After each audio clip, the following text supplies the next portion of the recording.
Hello my dear friends, my self doctor Pooja Singh. और आज मैं आप सभी से यहाँ पे मुखातिब हो रही हूँ ये बताने के लिए कि हैप्पीनेस।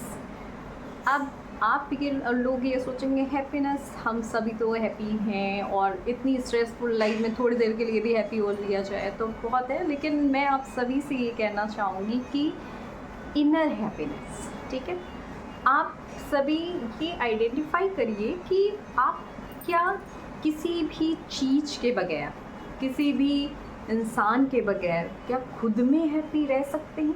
क्या आपको, अगर आपके हाथ से आज के टाइम में जैसे लोग मोबाइल पे दे आर वेरी डिपेंडेंट कि मोबाइल है तो मतलब मोस्ट ऑफ द पीपल आप देखेंगे कि उनके हाथ में मोबाइल हर टाइम है। जब भी वो काम से फ्री हैं तो उनके हाथों में मोबाइल है। उन्हें हैप्पी रहने के लिए किसी न किसी चीज़ की ज़रूरत होती है।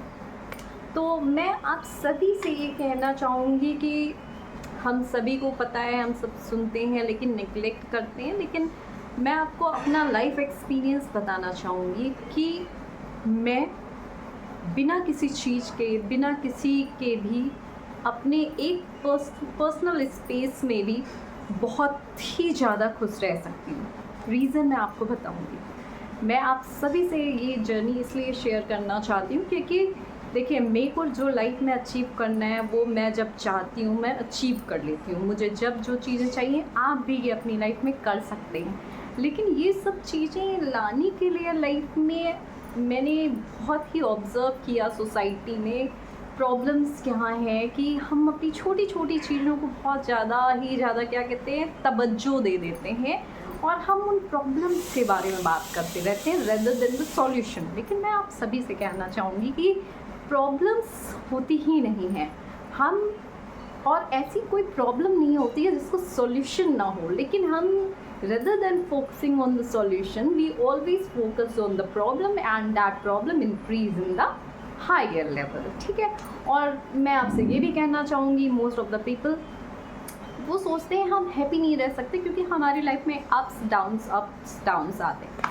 बट मैं आप सभी से कहना चाहूँगी there is no one in this world जिसकी लाइफ में अप्स डाउन ना आए, ठीक है। सभी की लाइफ में आते हैं, किसी की लाइफ में किसी टाइप का डाउन आता है, किसी की लाइफ में किसी टाइप का डाउन आता है।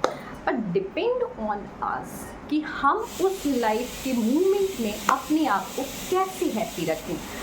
अब कुछ लोगों का इसमें ऐसा होता है कि दे गो फॉर एनी इंजॉयमेंट, मतलब वो थोड़ी देर के लिए कहीं पे जाएंगे और वो सोचते हैं कि हम वहाँ पे जाके खुश इंजॉयमेंट के लिए जाते हैं। बट मैं आप सभी से कहना चाहूँगी कि आप सभी जब जाते होंगे तो रिलेट करिएगा इस बात को कि जब आप सभी थोड़े से इंजॉयमेंट के लिए कहीं पे निकले और उसके बाद जब घर आते हैं तो क्या वो इन्जॉयमेंट स्थायी होती है? नहीं होती है। वो उतनी ही देर के लिए होती है इन्जॉयमेंट। उसके बाद फिर आप आते हैं, फिर वही आपको लगता है मोनोटोनस लाइफ है, फिर आप कहीं जाते हैं, फिर आते हैं। लेकिन सोचिए कि अगर आप अपने घर में और अपनी जगह पर ही इतने खुश हों और अपने काम को करते हुए इतने खुश हों तो क्या वो एक सही मायने में असल सक्सेस नहीं होगी? वो होती है असल सक्सेस। अब कुछ लोग कहेंगे अरे पैसे कमाने हैं तो पैसे कमाने के लिए स्ट्रेस होना ही चाहिए। मैं कहती हूँ स्ट्रेस होता है, नो डाउट, और स्ट्रेस लेने की ज़रूरत नहीं है। फ़िलहाल मेरे को ये लगता है अगर आप हैप्पी रहेंगे तो कोई भी काम आप बेहतरीन तरीके से कर सकते हैं। लेकिन if you will take the stress every time then मुझे नहीं लगता कि आप उस काम को इन्जॉयफुली कर सकते हैं। स्ट्रेस आना लाजमी है, थोड़े टाइम के लिए आए, लेकिन उसको मैनेज कैसे करना है that only will come from the inner happiness. और मैंने ये भी देखा है कि आजकल हम सभी बस दूसरे पे डिपेंडेंट हैं कि वो हमें खुशियाँ दे। नहीं, हमें वैसा नहीं बनना है। हमें हमारी सोसाइटी, अपने आसपास के लोगों को ऐसा बनाना है कि हम सभी एक दूसरे को हैप्पीनेस दें। हमें लेने की ज़रूरत नहीं है किसी से। हाँ, अगर आपकी हैप्पीनेस अदर देन कोई वहाँ पे भी डिस्ट्रॉय करने की कोशिश, then cut off from that situation, right. लेकिन आप अपनी हैप्पीनेस को बरकरार रखिए क्योंकि देखिए अगर जीवन, और मेरा मानना ये है कि देखिए life is once only once, time and tide wait for none, right. तो जब आपकी वो आखिरी सांस तो कभी भी हो सकती है, राइट। हमें नहीं पता, हम बहुत सोचते हैं कि हमारी ज़िंदगी में हम ये करेंगे वो करेंगे, लेकिन आपके पास कितना समय ये भी हमें नहीं पता। हमारी अगली सांस तक हमारे कब्जे में नहीं है। हम मतलब हम जानते नहीं हैं कि हमारी अगली सांस हमारे हिसाब से चलेगी कि नहीं चलेगी, लेकिन हम स्ट्रेस ले रहे हैं, है ना। Most of the people stress ले रहे हैं, मोस्ट ऑफ द पीपल छोटी छोटी चीज़ों में बंधे हुए हैं और वो लाइफ को एंजॉय करना भूल जाते हैं। एंजॉय मतलब ये बिल्कुल नहीं होता है कि आप दूसरे को देखकर अपनी लाइफ को कंपेयर करिए और दूसरे की लाइफ को देख के आप अपनी लाइफ को स्पॉइल करते रहिए। देखिए क्या होता है, आपको नहीं पता दूसरे के पास शायद वो चीज़ें हो जो आपके पास, वो चीज़ें ना हो जो आपके पास हैं। So always be grateful for all things you have, right. Not कि हमें दूसरे को देखना है। तो मैं इस सेशन को इससे कंक्लूड करना चाहूँगी। अगर आप सबको मेरी थोड़ी सी भी बातें समझ में आए कि इनर हैप्पीनेस कैसे ला सकते हैं, मैं बस आप सबको यही बताना चाहूँगी। देखिए मेरी लाइफ में अप्स डाउन्स किसी भी टाइप अप्स आएँ वेरी गुड, डाउन्स आए मेरे को फ़र्क नहीं पड़ता है। और मैं आप हाँ एक चीज़ मैं ये कहना चाहूँगी, कोई भी आपके घर में अगर डिजीज़ पर्सन हो या फिर किसी को भी कोई प्रॉब्लम हो गई हो, तो जब भी आप लोग उसके पास रहें ना, तो कुछ ऐसी एनर्जीज क्रिएट करें। क्योंकि देखिए वो पेशेंट तो ऑलरेडी क्या कहते हैं, मतलब कह सकते हैं ना कि वो उसकी लोएस्ट स्टेज में है, बट आप उसको ये एहसास ना दिलाएं कि वो एक पेशेंट है, ठीक है। आप कोशिश करें कि आपकी फैलाई हुई, आपके फैमिली मेम्बर्स से फैलाई हुई हैप्पीनेस उस तक ऐसे पहुंच जाए कि उसके लिए मेडिकेशन 10% का और आपकी जो हैप्पीनेस है वो 90% का काम कर जाए, ठीक है। तो क्योंकि मेरा उद्देश्य इस वीडियो को बनाने का यही है कि मैं चाहती हूँ कि, और अभी आप लोगों को मैं एक जीता जागता एग्जांपल दे सकती हूँ कि 23 अगस्त 2024 में ही अभी मेरा बहुत ही तगड़ा एक्सीडेंट हुआ, लेकिन और उसमें शायद मेरी जान भी जा सकती थी। यहाँ से लेके यहाँ तक I was fully damage, but recovery rate आप लोग देख सकते हैं। अगर मैं आपको यहाँ पे दिखाऊं तो थोड़ा सा कि अभी भी यहाँ पे हैं, चोटें हैं, लेकिन मैं उसको फील नहीं कर रही हूँ। अब आप लोग सोचेंगे ऐसा कैसे हुआ, क्योंकि अभी आई थिंक ये 20 डेज़ की बात हुई है। लेकिन मैं आप सभी को ये बताना चाहूँगी माई इनर हैप्पीनेस, और मेरी इनर हैप्पीनेस मैं आप सबको ये भी बताना चाहूँगी कि स्पिरिचुअलिटी अगर वो आपकी लाइफ में है ना, तो आपकी लाइफ में बहुत बड़े डाउनफॉल भी आए ना, आप उसको एकदम स्ट्रेट लाइन की तरह पार कर जाओगे।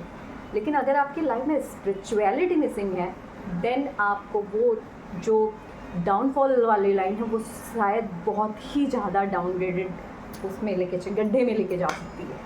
तो मैं आप सभी से ये दरख्वास्त करना चाहूँगी, मैं आप सभी से ये कहना चाहूँगी कि अगर आप अपनी लाइफ की किसी भी सिचुएशन में, और आप जैसे कि और लोग कहते हैं कि स्ट्रेसफुल लाइफ है, और तो मैं ये कहना चाहूँगी, first focus on the spirituality, second focus on the inner happiness. Inner happiness कैसे आती है, जब आप कंपैरिजन लोगों से करना छोड़ देते हैं, खुद में सेटिस्फाइड रहते हैं और आपको शो ऑफ करने की ज़रूरत नहीं है हैप्पी रहने के लिए। हैप्पी रहने के लिए आप इनर हैप्पीनेस, और वो पता है कैसे आती है, जब आप गॉड से सही मायने में अटैच हो जाएंगे, जब आपको लगेगा कि आपकी बॉडी, और मैं आपको एक चीज़ बताना चाहूँगी, आई डोंट नो आप लोगों ने वो लूसी मूवी देखी है कि नहीं देखी है, और बहुत सारी ऐसी मूवीज़ हैं। हम लोग ह्यूमन हैं, ठीक है। तो ह्यूमन होने के बाद भी भगवान ने हमें एकदम आप कह सकते हैं ना कि एक ऐसी प्रजाति बनाया है, एक ऐसी स्पीसीज़ बनाया जो जिसका ब्रेन डेवलप्ड है और सारी चीज़ें डेवलप्ड है, हमारे पास सोचने समझने की क्षमता है। हम अपने ब्रेन को अपने हिसाब से प्रोग्राम कर सकते हैं। तो आप कोशिश करिए कि आप अपने अंदर इनर हैप्पीनेस लाए। आप और इनर हैप्पीनेस कैसे ला सकते हैं, इस पर मैं आगे भी वीडियोस डालती रहूँगी। और पहली चीज़ मैं आपसे ये कहना चाहूँगी कि इनर हैप्पीनेस के लिए फर्स्ट ऑफ ऑल जो चीज़ है वो है स्पिरिचुअलिटी। जब आप जिस भी भगवान को मानते होंगे, जिस भी आप अल्लाह, ईसा मसीह, आप अपने हिंदू धर्म में, सनातनी धर्म में जिस भी गुरु, जिस भी भगवान को, राम कृष्ण, जिसको भी मानते हो, उनको सच्चे दिल से मानिए और अपना जीवन उनके नाम अर्पण करके अपने कर्म योग करते जाइए और इनर हैप्पीनेस उसी से आती है। और शो ऑफ करना छोड़ दीजिए और अपनी ज़िंदगी में खुश रहिए और ये सोचिए भगवान ने आपको एक ज़िंदगी दी है ये, और इसको आपको फुल ऑन जीना है। और जो भी अगर कोई आपकी लाइफ में थोड़ा सा डिस्ट्रैक्शन करने की कोशिश करे उसको समझाइए, उसको खुशी से समझाइए। अगर वो समझे तो है okay, then cut off from the situation, क्योंकि कोई भी सिचुएशन आपकी लाइफ से बड़ी नहीं हो सकती है। तो मैं लास्ट में आप लोगों को यही कहना चाहूँगी कि be spiritual, be valueful and take your internal peace, positivity and हाँ एक और लास्ट वर्ड कि पॉजिटिव वर्ड्स पे ध्यान दीजिए rather than focusing on the negative words, क्योंकि जो हमारे वर्ड्स और थॉट्स होते हैं वही हमारे जो है जीवन की सच्चाई बनते हैं। ठीक है, तो इतना पॉजिटिव बोलिए, इतना पॉजिटिव बोलिए और आसपास जो लोग हैं वो समझे तो ठीक, नहीं तो आप create your own space. At least life आपकी लाइफ, वो कहते हैं ना जब जब जिया जब जब उड़ा हंसा उड़ा अकेले उड़ा। ठीक है, तो हम अकेले आए थे, हमें अकेले जाना है। अगर कोई आपको समझता है आप उसको बेहतरीन तरीके से अपने फैमिली मेम्बर्स को समझाइए। और मुझे नहीं लगता कि एटलीस्ट 4 to 5 पीपल्स होते हैं जो हमें बहुत बेहतरीन तरीके, और वो ज़िंदगी में के 4 रिश्ते भी ना बेहतरीन होने चाहिए कि जो वो आपके साथ जिए, आपकी चीज़ों को समझें, आप समझाइए और ज़िंदगी कुछ ऐसे जिए, क्योंकि ज़िंदगी जिंदा दिली का नाम है, ज़िंदगी मर मर के जीने का नाम नहीं है। So be happy, be grateful and be spiritual. Thank you so much.